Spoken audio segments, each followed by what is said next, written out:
Welcome to the Growth Shift. I'm David Zylstra. Here's what I've learned after years in business. Every leader who's built something meaningful has a story, but the moment they had to shift, when failure forced innovation, when change became opportunity, when they chose growth over comfort. On this show, we dive into those pivotal moments, the setbacks that became breakthroughs, the strategic shifts that accelerated growth, and the frameworks that turn obstacles into opportunities. Because here's the truth. In a world where change is the only constant, the leaders who thrive aren't the ones who avoid failure. They're the ones who've learned to shift strategically through it. So whether you're facing your own pivot point or just want to learn from someone who's been there, you're in the right place. Let's dive in. Today, joining us is Kevin Crowley, agency owner at One Stop Shop Insurance, an independent agency with appointments in over 28 states across the continental US. After starting his career on what he describes as a dare, Kevin has built a highly respected agency known for its strong relationships and reputation within the industry. Through strategic partnerships with mortgage lenders, banks, and real estate offices, Kevin's agency has achieved consistent growth even during challenging times like the COVID pandemic. Kevin, it's great to have you on the show. Great to be here, David. Now, most people within insurance say they ended up in the industry by accident. Maybe 5% of people say it was planned, but you came into the industry on what you describe as a dare. Can you share that story with our audience and how it led to building your successful agency? Yeah, absolutely. So as a young man, I actually owned another company. It was a business networking association. That association helped businesses grow by introducing them to other businesses. We were, for all intents and purposes, we were a country club for businesses. So we had businesses that came to us that were using our shared office space, using our conference centers, other things like that to be involved in different environments where they could actually grow their business, get to know other businesses. As part of that, there were two gentlemen, one my father-in-law that was an Allstate agent and another one that was an American Family agent. Both had discussed going independent. So rather than just writing for one insurance company, they wanted to be able to write for many. The transition from going as a captive agent, which is writing for one, to an independent can be a little daunting because you're having to start from scratch. You're having to bring over a lot of other personnel. And it doesn't always appeal when you don't have the backing of a company that's always invested in you. What ended up happening is when I got these two together in golf tournaments, at social events, everything that I could to try and get them to pull the trigger and do business with each other, my father-in-law seemed apprehensive. I think more than anything because at the time I was early 30s. What could I know as a punk kid? I really wasn't as wise as he was. And one night in my frustration and complaining to his daughter, my wife, about how unbelievably ignorant I thought he was being and not taking this opportunity, especially with somebody else as a business partner, so he wasn't having to front all of the risk. She said, well, if it's such a good idea, why don't you do it? I thought, challenge accepted. So that became the relationship between me and my former business partner, where we started One Stop Shop Insurance as independent agents and flourished from there. Amazing. So you took a little of your own advice and it was truly the right advice. I'm just kind of curious, what did your father-in-law have to say with the results that ensued? Well, there comes the plot twist. He actually found out a few years later kind of what the direction is that we took, my business partner and I, and he actually said at that point, had I known and really understood what the opportunity was for me, I would have taken it. Again, another plot twist. He works for me now. So he is actually one of my agents that works for me in my agency.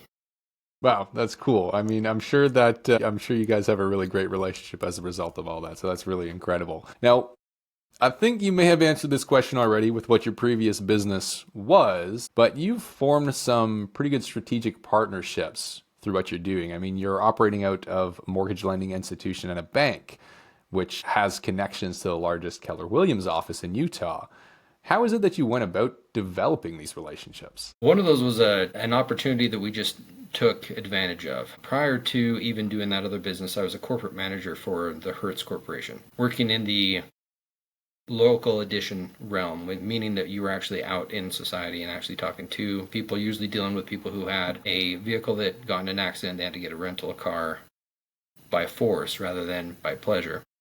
As part of that, we were always looking for opportunities to be able to undercut the other competition just based off of how well we did our job. So in that aspect, I carried that over with what I did here in insurance. Specifically, I had a couple of requests from some mortgage companies asking if I would do a couple of quotes for clients that they were running into debt to income ratios issues, wherein they were having a hard time qualifying for the loans. They didn't use me typically, but that's wherein I actually challenged them. And I said, okay, do this. Send it to whatever other agent you've been using, or perhaps even the agent that's for your client, and then also send it to me. We'll see who gets it back quicker and who has the better price. When I established that I was able to have a turnaround time much quicker for the lenders, and I was actually able to put their clients into a better position based on, again, their debt to income ratio and their ability to be able to close loans, they decided that I was somebody that they wanted to have around.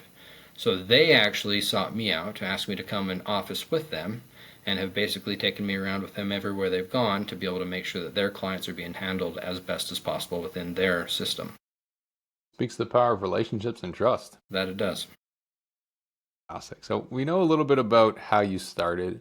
We know a little bit about your current state, these incredible strategic partnerships and relationships that you've built that have you in this position. Let's fill a little bit of the in-between, and then let's look to the future as well. Starting out as an independent agent on your own, you already identified that there's some pretty big challenges there, right? What were some of the challenges that you actually faced starting your agency, and how did you overcome them initially? One of those is not just the relationships with clients and with your revenue sources. So whether you're marketing, whether you're going to a real estate office, whether you're going to a mortgage company, if you're knocking doors, using the telephone to telemarket, it doesn't matter. All of those people all insurance agents are usually actually expending all of their energy in doing those things. One of the things that I found most productive, that was also one of the most difficult, was getting in really good and having a great relationship with the underwriters. When I first got into this industry, we became part of a larger group, master agency as it were, wherein there's many of us as independent agents and agencies that are all grouped together. One of the gentlemen that I met with first in that group had asked me about a specific underwriter for one of the carriers and asked if she was going to be ours, and I said yes. And he said, wow, she is so difficult to work with. She never wants to approve anything. She always has a concern or a question, and it's very difficult to write business with them because of it. I reached out again as a challenge to see exactly what he was talking about. The relationship that I actually formed with this underwriter proved to be one of our best. 1 in every 3 policies we wrote through our agency ended up being through that carrier alone, because she knew that I was going to do what we call frontline underwriting, or in other words, I was actually qualifying the clients prior to getting them to her. So rather than her having to ask all the questions that she normally would, she was able to actually just assess the information and make a determination right away. This proved to be very productive through all the different carriers. Any chance and any opportunity that I had to talk to underwriters, I did. More than anything because they had a lot more knowledge than I did. Coming into the industry, being a brand new agent, it was a little daunting, especially when we have 40 plus carriers that we write for. But the underwriters were one of my best sources to be able to overcome all the obstacles, because they would go into depth with what they were actually looking for, how their actual company could benefit the client, and then exactly what the coverages would handle in the event that something did happen, which of course that's prime number 1. Everybody's looking for what's going to happen when I actually have to use the insurance. This frontline underwriting that you're doing, it sounds like not many people are doing. It's not something I experienced very much in my time as a broker, but it seems like, maybe it requires a little bit more work up front, but it can yield some much better results long term. I mean, look at this one relationship that you built with an underwriter that has referred to you a third of your business that was done, I think you said, yes?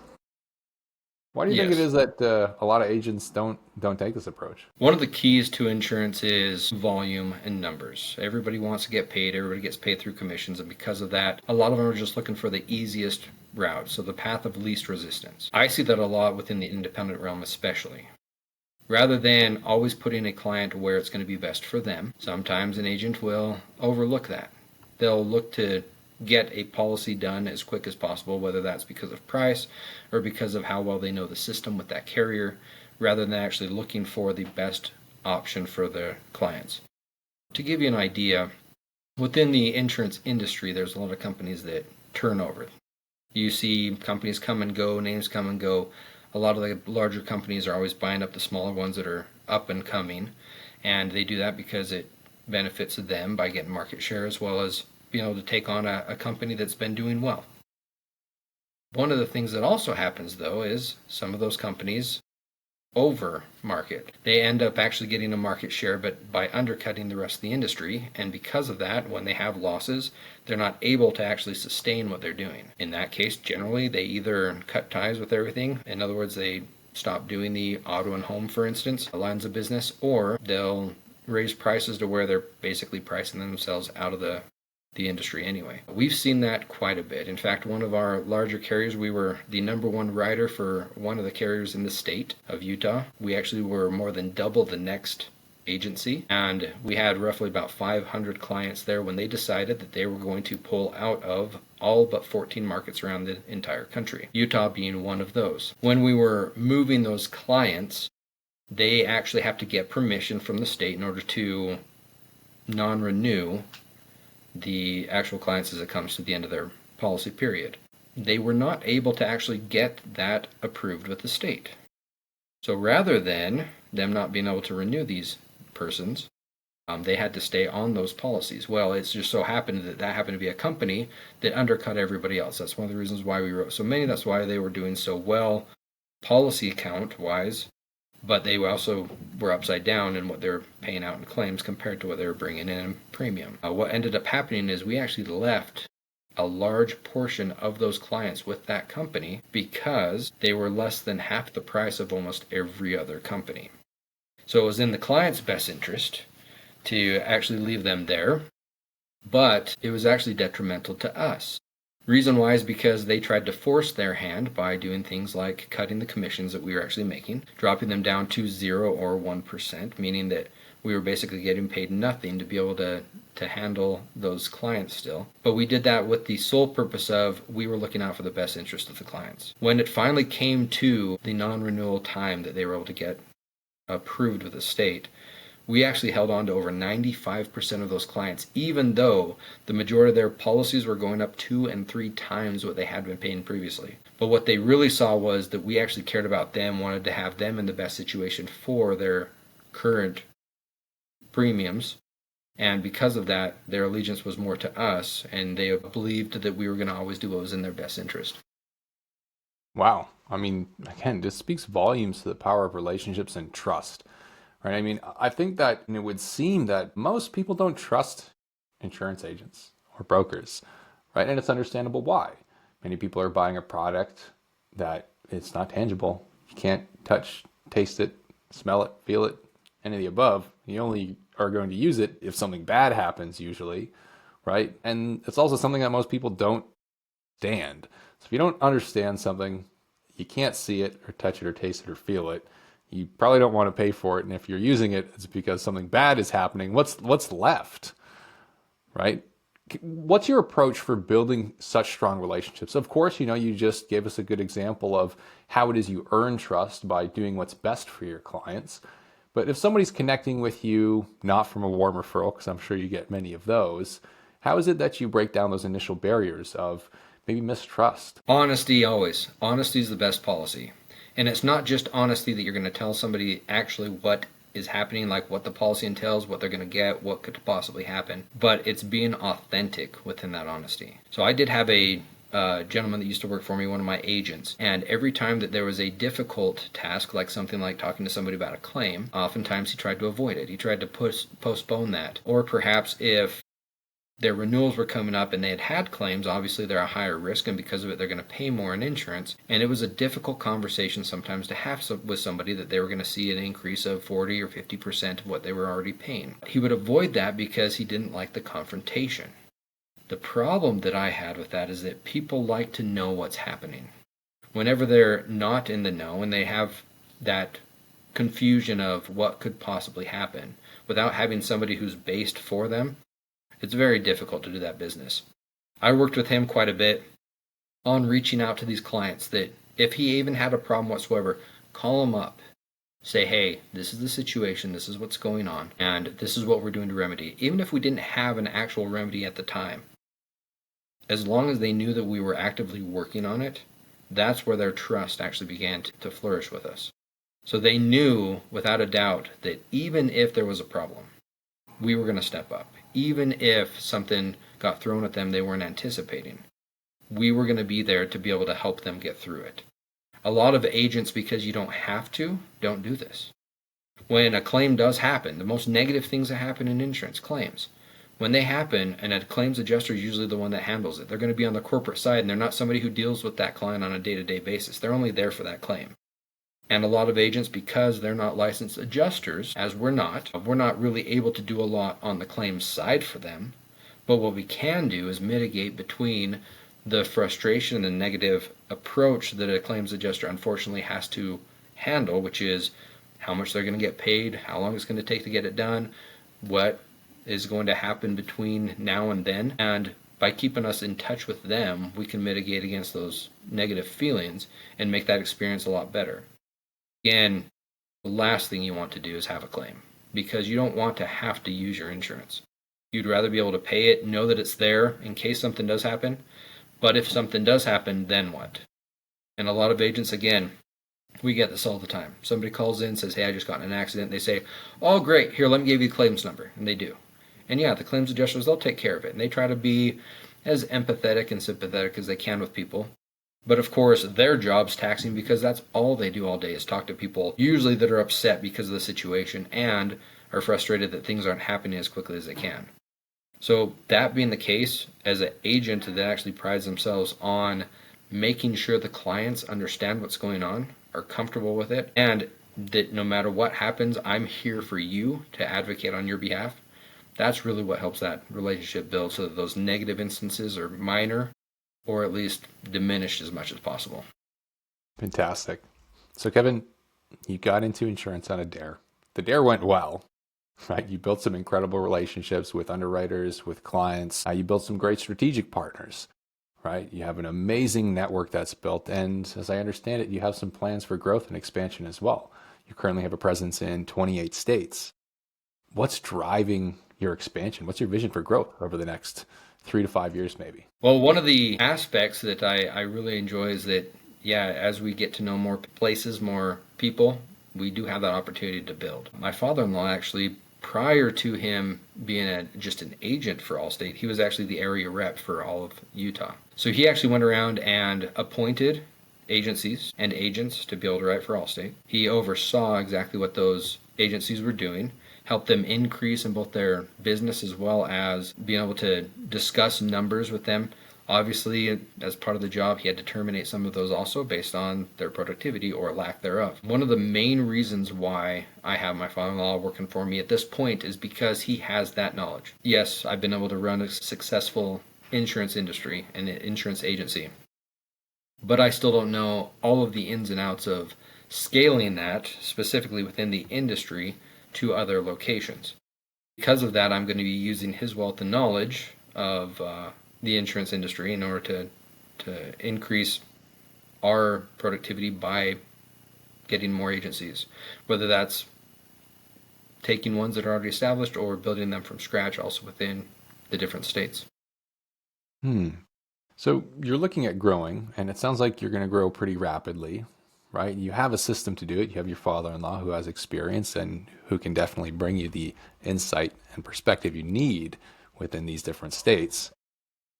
But when it comes to maintaining the relationships that are fundamental to your agency and what you're doing, what are some of your plans or thoughts on how it is you're going to maintain the quality of these relationships and the client delivery as you expand and grow? That is, I think, a fear of every single business owner, hands down.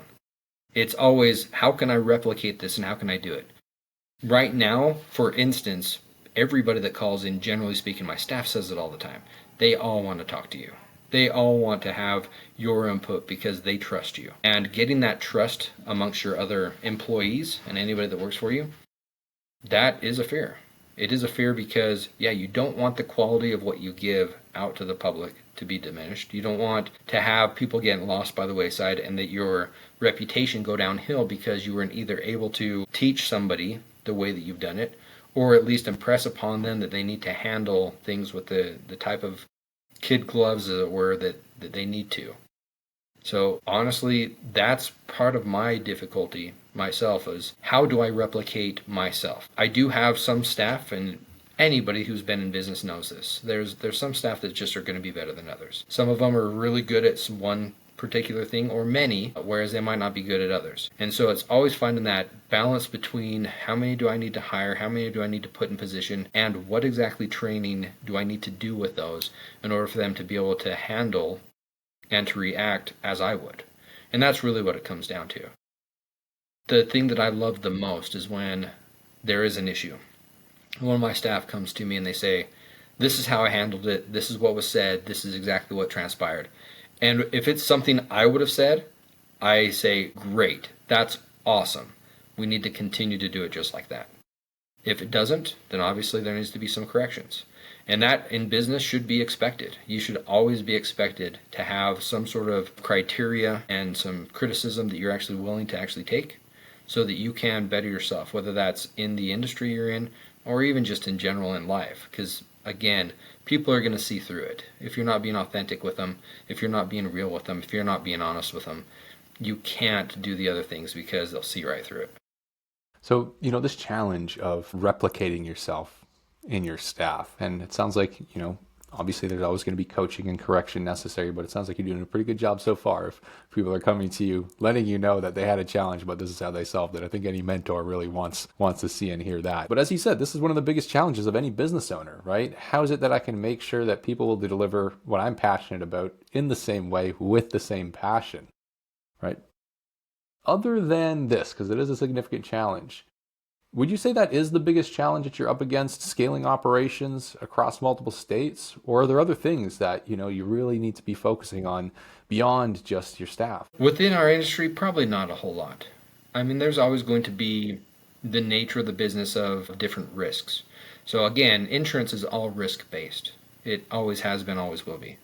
We're going to have different risks here than they have in California. For instance, in California, they have earthquakes just like we do in Utah. In fact, I haven't looked at all the statistics, but I would guess that we probably have more than they do. On average, Utah has more than 600 earthquakes a year.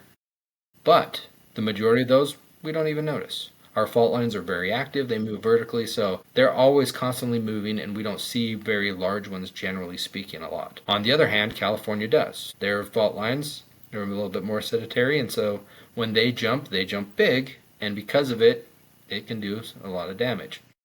Now, you're just going to have to take those as it comes. So whether you're talking about Tornado Alley in the west, or you're talking about earthquakes on the coast, or you're talking about the freezing temperatures up in Michigan, things are just going to come at you as they would from a risk standpoint. But the staffing itself, that's the key. Because again, regardless of what gets thrown at you, you have to have personnel in there, or you have to have systems in place that will allow for you to be able to handle that as it comes. Because if you can't, that's where you will actually end up folding. People are fundamental. Staff, clients, relationships, the relationships that are between them, right? Especially when it comes to growing your business. I also know you have some thoughts and beliefs around AI never being able to replace an agent, but being able to enhance what those agents can offer. Is this part of your strategy or plan for scaling moving forwards, enhancing the team that you've been building? Or is your primary focus just really building the team and maybe everything else will start coming together? No, I think you actually hit on something I've been contemplating a lot. AI, as it's becoming more and more prevalent within our society, within everything that we do and everything that we see, you can tell that there's going to be some advantages to using it. There are going to be some advantages to having it within your systems. I was fearful, like a lot of persons within the industry, that AI would basically just overtake us. Specifically that they'd be able to write policies faster than we would. They'd be able to perhaps answer calls and general questions a lot quicker than we could, especially at the volume that a computer could actually do that at. So there was definitely a fear, especially when it started to really come into the forefront of everything that's happening within our society. And my fear again was, yeah, is this going to run me out of the business? Is this going to make me obsolete? The more that I've looked at it, the more I realize there are some intangibles that we have as humans. The ability that we actually have to be able to talk to somebody, to empathize with them, to sympathize with them. There's a difference between somebody who's actually had a experience that they can relate to, going through an accident, something like that, and just somebody that's saying something, or in this case, I or a computer that just repeats slogans or sayings to make you feel a little bit better. Generally, people see through that too. Anytime you've gotten a robocall that has a voice on the other end that sounds like it might be human, pretty quickly you can usually tell it's not quite. Now, does that mean that it's good or bad? Not necessarily, but what I have noticed is that as that technology comes into play, and as some of that stuff can be handled by AI, that actually is to our benefit. Those relationships that we build, that trust that we build with the clients, yeah, AI might be able to do some of the busy work for us, the policy side of stuff, the writing of things, and the explaining even of those policies in a way that's going to be a little bit more articulate than perhaps a lot of us can actually say or express. But at the same time, that frees us up to be able to have the relationships that we need. The ones where, okay, when something does happen and they need something more than just an answer, that we can actually build that relationship with them. And they can see both that they're getting perhaps all of the information, all of the data, everything that comes from AI, but then they're also getting the personalized side of an agent who actually does care and wants to make sure they're taken care of, not just on paper, but throughout, whether you're talking about their soul, their heart, their mind, that they can be put at ease because they know that there is somebody there that is working for them still. And it isn't just a computer that hopefully gets it right. Yeah, that human touch is incredibly important, especially with the perspective, right? As you were saying, right? Sharing a story, not just putting out slogans or sayings or something that's pulled online, but actually being able to empathize with a person and say, hey, I've been there. I know what that feels like, and I can relate to you. I can identify with you, because people can't identify with computers, right? At least not yet. That'll be a bit of a scary time. So, Kevin, you don't have any concerns about AI replacing agents, but do you have any concerns about AI adoption in the industry in general? I think the hesitation from a lot of agents is going to be justified in that anything new is difficult. I deal with agents that have been agents for 30, 40 years at this point, and a lot of them are still using antiquated systems or methods just because it was something that's more comfortable for them. So as it's coming into play, yeah, there's going to be those that are going to be negatively impacted just based on the fact that they're going to fight it. Other ones that are going to completely embrace it, and I think both ways aren't necessarily correct. Fighting it puts yourself in a position that's going to be worse than everybody else because you don't have the availability of it. Relying solely on it, again, I think is detrimental based on the fact that now you're not being specific to the actual clientele or anybody that you're working with, or whether, again, that's banks or real estate agents, lenders, those type of things. Because if you're relying solely on somebody else to do the work, it's the exact same as if you were just pawning that person off onto that adjuster. They can see through that. They know what it is. They want to have some personalized touch. Even in our industry, they talk about this all the time, that even when somebody goes online, does a quote themselves through any company, whether that's a rating system that's putting out to a bunch or individually through a direct company, 80% of them are still calling an agency after because, as you had said before, a lot of people don't understand this. And there's a lot to insurance, so I don't expect them to. But what I do expect them to do is find somebody that they can believe and trust in, and that knows they're going to actually help them through this whole process, whether that's getting the policy, getting through a claim, adding drivers, making sure that they're covered. Now, with these things considered, your stance on AI, your concerns and your non-concerns, what type of AI implementations or tools or capabilities do you think are going to be the most beneficial, or that you're most excited about with your goals? More than anything, we'll call it busy work for lack of another word, but it's right now, just because of volume, the number of clientele and everything that we have, there's a lot of work that has to be done, a lot of maintenance of policies. So people are calling in constantly looking to add vehicles. They're not really changing anything else. They want their vehicles to have the exact same coverage as the other vehicles on the policy, but that takes time. Takes somebody that's making sure that it's done correctly, that the VINs are correct on there, the vehicle identification numbers, and that everything matches up. Having AI or something that can actually handle those things, that can have a fairly personalized experience in that somebody can give them the information, they can repeat it back, they can make sure that things are correct as they should be on the policy, that's great. That's something that again alleviates me from having to do that work, or one of my staff, and then we can handle some of the more delicate situations that are going to take a personal touch and are going to need that in order to make sure that they're comfortable and feeling like they are, again, as valuable as we see them. Kevin, if you could give one piece of advice to other agency owners who are looking to expand their operations, but also focusing on maintaining quality service and relationships, what would that advice be? First and foremost, treat people how you want to be treated. That's rule of thumb number one. Nobody likes to get yelled at. Nobody likes to feel like they're not being listened to. So you need to listen. You need to get to the bottom of exactly what any issue is, or exactly what somebody needs. If somebody calls in to, again, get a vehicle added, and it's something very difficult for them to do with you, then you perhaps need to revisit how you're handling those clients and how you're actually presenting yourself to them. Now, within the industry, obviously, everybody who's an agent is my competition, even within the groups that we're a part of, just because anybody who writes somebody who I can't write or don't write, obviously is a client that I've missed. But the same statement that you made, that there's a lot of distrust in insurance and insurance agents and agencies, if we could all work together in making sure that people are educated, knowing what they're getting, and able to make informed decisions, that's where we'll all thrive. Because when people aren't coming into a situation already anticipating that you're not going to tell them the whole truth, or you're not going to be honest with them, it's difficult, because you have to break down those barriers in order to build them back up. So you're looking at what you can do to be able to help these people, and if you can't get across that wall to begin with, it's very difficult. So more than anything within our industry, if people will be honest, be authentic, and help in giving all of us a better name, it's beneficial for all of us. So even though we are competitors, we have the ability to be able to help each other just by the way that we act, react, and we're able to talk to people. I love that sound advice, Kevin. Thank you so much for joining the show today. Thank you.